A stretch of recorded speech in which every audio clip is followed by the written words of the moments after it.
Okay, abuzia yɛbɛ makɔ abasonko so ɛdeba Ghana Politics Avenue so abuzia yɛmbonra yɛnsɛmu Ken Ofori Atta SML trial ɛnyɛ asɛm ketewa koraa ɛwɔ court ɛnɛ wakɔ akɔpie mu ɛwɔ court ɛkɔ akɔfeesi ne first trial on SML abuzia OSP case no ɔde charges ne ba abɔnten no na sɛ ɛna case no omoko ko face omo trial la ebusuya enye asem keto akra enti no mom yanko na yenkonko tie ensem bia ekoso ewo court ho a enye asem keto akra 46 count charges a yede bo omo no Ken Ofori Atta afesi ne first trial a enye easy mom yanko na yenkonko tie unsubscribe ya subscribe like na share ma afofron so ensa into me enkabi Ghana Politics Avenue. So, this afternoon, the high-profile trial of former Finance Minister Ken Ofori Atta and 7 others is expected to commence at the Accra High Court. The case has drawn quite the significant national interest owing to the failed attempt to extradite Mr. Ofori Atta to Ghana after he left the country for medical care in the U.S. Ken Ofori Atta and the 7 co-accused face multiple charges relating to alleged financial malfeasance during his tenure at the Finance Ministry. Prosecutors say the accused persons were involved in procurement breaches, misrepresentation, and financial losses to the state. All 8, however, have firmly denied any wrongdoing, setting the stage for what is likely to be a lengthy and fiercely contested trial. Today's session is expected to focus on preliminary motions, including responses to the charges, the prosecution's readiness, and possible objections from the Defense Counsel. The Office of the Special Prosecutor has signaled confidence in its evidence, while the defense team are expected to challenge aspects of the prosecution's case, including procedural issues and admissibility of some of the evidence as put together. Overall, observers say the outcome of this case could have far-reaching political and institutional implications. And you know, there are bits and pieces about the processes as well, which all of this is supposed to go through as well in relation to the criminal summons, because some of the individuals, we know Mr. Ofori Atta and one other individual, Chef de Cabinet, as the OSP has made us understand, are not currently present in the jurisdiction. And so what happens in relation to all of that? But let's try and start off from the beginning as to the charges, right? The charges slapped on the 8, with the former finance minister inclusive. I'll walk you to the dashboard right now, and that's where we're going to seek to refresh our memory before we take you to the court and get an understanding as to whether or not the trial has started proper. And a number of you watching at home via your phones as well and your laptops are particularly interested in this one. But like I mentioned, let's walk through the charges again. And so there are multiple charges in all, 70 plus charges. The first, conspiracy to influence procurement, and that's on multiple counts. And the facts in relation to these multiple counts of this conspiracy to influence procurement, agreement among public officials and SML to manipulate the procurement process in SML's favor, especially using single source procurement without approval.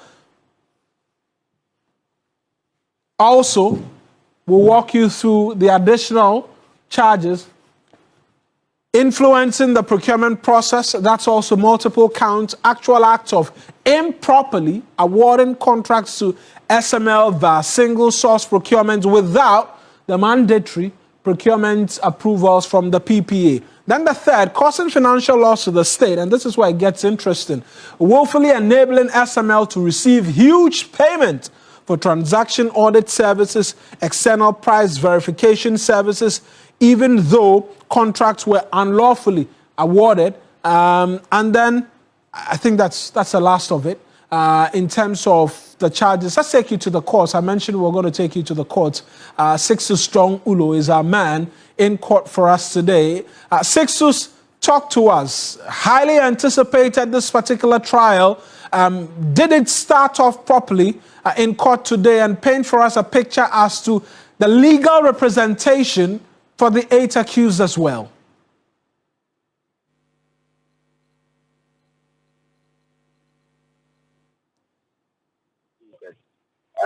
Court hearing today, and all the accused persons are very much and very well represented.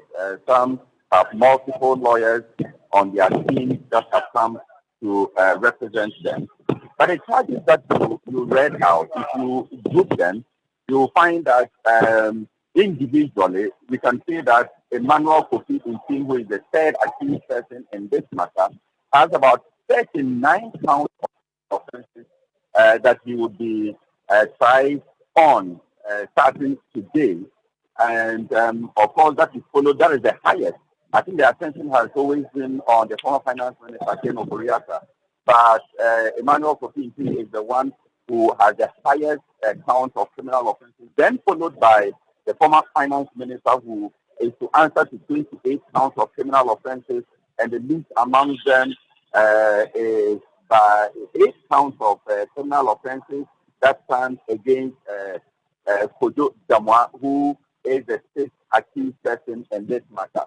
And interestingly, Mauna, when the case was called, Kojo Damwa was not present in court. There are 3 of them who are not present, actually.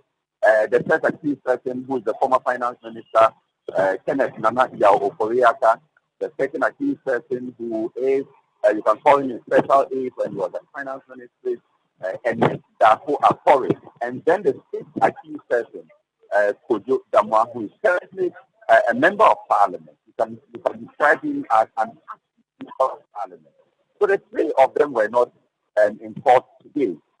But the one that some lengthy back and forth between lawyers in court was the case of Kojo Damwa. His lawyers raised concern that he had not been properly served with the hearing notice. The hearing notice is what announces to an accused person that he was here before a particular court on a particular day to answer to a particular charge. And his lawyer says, Kojo Damwa's lawyer said that he was not properly served, given that he's a sitting member of parliament. And there are protocols that have been outlined for service of such summons on an active member of parliament. And that also goes back to the Constitution, Article 117, which says that a member of parliament returning from or going to a parliament, or who is returning from a parliamentary proceeding, cannot be served with criminal or civil summons, or to appear in court on a criminal or civil charges. And the lawyer said the circumstances under which the summons or the hearing notice were served, they were not properly so served. But this assertion was restructured by the special prosecutor, who is personally in court today, leading the charge for the office of the special prosecutor on these matters. The special prosecutor today says that they were all summoned to the office of the special prosecutor on the 9th of December, and the summons were grounded on the fact that they are all out on bail and can be summoned at any time by the special prosecutor as testament of their presence within the jurisdiction. You know that normally when you are out on bail, part of the foundations of the bail would be that you are not to leave the jurisdiction. And so the authority can summon you at any point in time just to confirm that indeed you have not left the jurisdiction. You are still within the jurisdiction and ready and available to answer to the charges that are before you. So according to the special prosecutor, as he narrated in court this morning, he said that they were all called to the offices of the special prosecutor on the 9th of December, at which meeting they were served with the hearing notice for this particular hearing today. But the lawyer said at the time that Kojo Damwa was called or summoned to the office of the special prosecutor, he was actually in parliament, attending to parliamentary duties. And that would mean that at the time he was called, he was returning from parliamentary duties. And that would qualify him under Article 117, meaning that he could not just have simply been served with a hearing notice as any of the other persons would have been served. They had to go through the parliamentary service to be able to serve him. The court, in ruling on the process as it concerned, said that since the member of parliament is NPC is not in this case, nobody disputes that he's a member of parliament. Nobody disputes that parliament sat on the 9th of December, which was a Tuesday. Nobody can confirm, contrary to the assertion by the accused person, right, that indeed Kojo Damwa was not in parliament. And so the court would take his position on that and say that the service was not properly done. So that was the first significant thing that happened. The second thing was the announcement by the OSP to the court that they have started or triggered the extradition processes. This was started on the 19th of November, and that through the Office of the Attorney General and Ministry of Justice, those processes have been initiated, and Ken Ofori, who is not in the jurisdiction, and the second accused person, Akroma, who is also not in the jurisdiction, right, they will be extradited from the United States of America, where intelligence has placed them that they are actually currently in the U.S. Right. While waiting for that, the special prosecutor has asked the court to issue summons for the charges to be served on the two accused persons in the United States, whilst awaiting the extradition processes. And what was the court's decision on that particular matter? He asking that summons be served on the two accused who are outside of the country. Well, the court is yet to give a ruling on that. This was an ex parte motion that the SP moved, and he requested that the details of the motion be heard in chambers. And so the court agreed that it would clear the court, the rest of the people in the court, so that only the lawyers will be present when the details of the motion are taken. And so we are not speaking to the details, and we don't know whether the court was done or not. Right. The court is still in session, and they are actually taking the pleas of all 8 accused persons. Well, as we will speak, there won't be 8, there will be 5 accused persons who will be taken. And that is that they will read out the charges to the accused person, and the accused person will be given the opportunity to say whether he is guilty or not guilty. If he says he's not guilty, then we are going the cohort. If he says he's guilty, then that may be may cut the journey short for that person. So we are yet to get details of that as the court is still in session. Right then, Sixus, appreciate. I'm sure we'll get details of this motion, the request by the special prosecutor. And just by way of additional detail, Mr. Kisie Jabe himself is the one in court leading the OSP in this prosecution, just by way of clarity. That he's personally leading the charge. Mawuna, this may be well understood. You know that the officer has come under intense pressure on this particular case. And so we find the SP himself personally leading this particular case, probably to ensure that he gets the conviction that he's looking for, to appease the public who is very much unhappy with handling of these affairs so far. He is a master of criminal law, Kisie Jabe, who is the special prosecutor. And so very interesting. He is in court by himself, leading the office of the special prosecutor in this prosecution, in this SML saga. But there's a lot of controversy surrounding the office, and rightly so, Kameni. Two leaders from the majority caucus and the minority, they're leading the charge with the private members' bill, seeking to have the office abolished to an extent and returned to the Attorney General. But the position of the president, it's very different. It's very different, and that's where we are headed now. Let's bring in now Edem Senano. Edem Senano is an anti-corruption campaigner. Edem, Thank you so much for joining us this afternoon. I'll come back to you briefly, and then we'll have the discussion on the different positions from what the president has, and then what the majority leadership or the majority side in parliament also has. In the meantime, we know that the two leaders from the majority caucus, Mahama Yariga and Roxanne Nelson Dapiamekpo, have drafted a private member's bill to repeal the OSP Act and abolish the Office of the Special Prosecutor. Now, this follows days of intense public and political demand for the office to be abolished after the arrest and detention of lawyer Martin Kpebu. Let's take a listen to this, then we go to our conversation. According to the two majority MPs, the operational experience since the establishment of the Office of the Special Prosecutor has revealed persistent challenges, including the duplication of constitutional prosecutorial functions of the OSP and the Attorney General. According to them, there has been institutional friction between the two offices and jurisdictional overlap, which have resulted in delays and inefficiencies. They have also cited high operational cost of the Office of the Special Prosecutor, with limited demonstrable impact in relation to the budgetary allocations made to the office. This draft bill would have to go through a number of layers, including being considered by relevant committees before it is brought before the House for consideration and passage, which would then initiate the processes for the repeal of the Office of the Special Prosecutor. Now you appreciate the power of the minority. You need us. We both need each other. Meanwhile, the minority in Parliament cooperated and participated in proceedings in the House, despite the early indication that they are going to continue to frustrate government business until the clerk to Parliament repeals or withdraws his notice to the Electoral Commission declaring the Pandai seat vacant.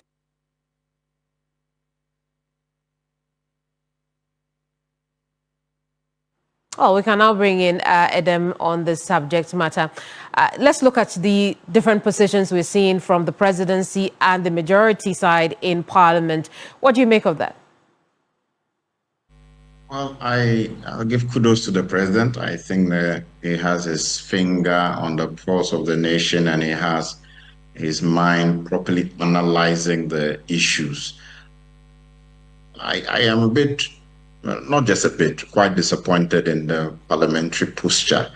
On one hand, I see it as an attempt at unwarranted intimidation of the Office of the Special Prosecutor.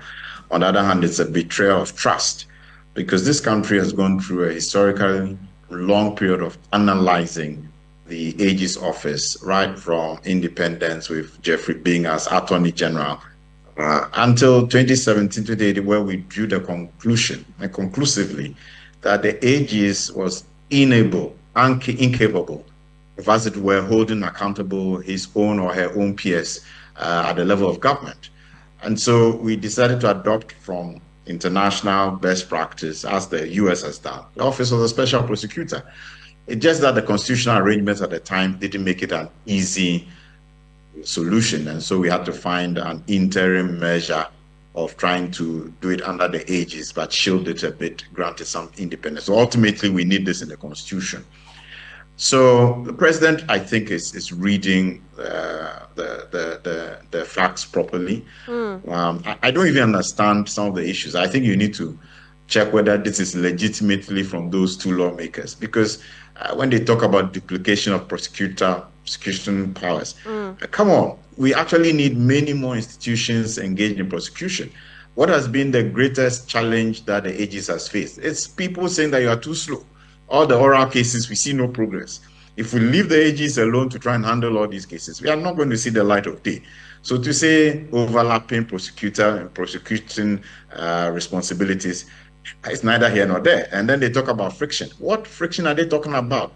The leaders of both organizations have come to de-escalate and said really there was no friction. It was just an issue of the timing between a request for the docket and the work which was still being done on the placket too, and that has been resolved. They are now in court, as I understand it. The SP is in court today, moving the extradition request. So why is somebody trying to hype something that is really not a big issue? Then they talk about little results. Is that true? I think all of us should interrogate these matters. That office has 71 cases under investigation, 33 cases in court. has 7 convictions at the moment, has retrieved over $2 million, has saved this country over 5.7 billion Ghana cedis, and every year has gone to Parliament itself to defend why it should have a budget. This is an institution that is still trying to get its offices in place, etc. This is a betrayal of the trust of the people when Parliament begins to take the posture that they don't want to be accountable. What it does is, if they are not careful, and there's a caution to them, the social capital with which they came in, the goodwill of the citizens, they'll be losing it very fast if they go down this trajectory. I see, Adam. So how do you see this playing out? Remember that there is the president's position, there is also the majority caucus position, and then the private legal practitioner who's also taken this matter or is headed to court on the same subject matter. How do you see all of this playing out? Okay, abusia we ne ensema ekoso ewo political highway so Ken Ofori Atta and Akuffo face in the first trial in court yede honsem edebrem no unsubscribe ya subscribe like and share ma afufron so ensa into me and kabi aha Ghana Politics Avenue so medamase.